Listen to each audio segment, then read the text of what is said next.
জন্য কোরবানির মাধ্যমে বান্দা আল্লাহ তাআলার গভীর নৈকট্য হাসিল করে। এই জন্য কোন রকম কোরবানি করতে নাই। অতইবু বিহা নাফসান, খুশি খুশি দিলে কোরবানি করা। ওই জোড়া তালির কোরবানি না, দেও আর চাও কোন রকম একটা দেও না। হ্যাঁ, অথবা কোরবানি ওয়াজিব হইছে যতজনের, ফাঁকি ঝুঁকি কোরবানি ফ্যামিলির মধ্যে ছেলে উপার্জন করে, বাবা উপরে কোরবানি ওয়াজিব, ছেলের উপরেও কোরবানি ওয়াজিব। ছেলে বিয়ে করে নাই কিন্তু তার সম্পদ আছে, তার উপার্জন আছে, কামরেও কোরবানি ওয়াজিব। তাহলে যতজনের উপরে কোরবানি ওয়াজিব, কোরবানি ওয়াজিব হইছে ফ্যামিলির 4 জনের উপরে। কোরবানি দেয় একজন, কয় দিছে তো হুজুর আমরার ঘরে কোরবানি দিছে।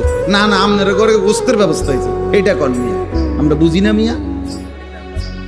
সবাই মিলে যা আব্বার নামে দিছেন, সবার টাকার থেকে অর্থ হইলো আপনার ঘরে কোরবানির দিন খাওয়ানোর কি ব্যবস্থা হয়েছে? গোস্তের ব্যবস্থা হয়েছে, কোরবানি হয় নাই। কোরবানি তো যতজনের উপরে ওয়াজিব হয় ততজনকে দিতে হয়।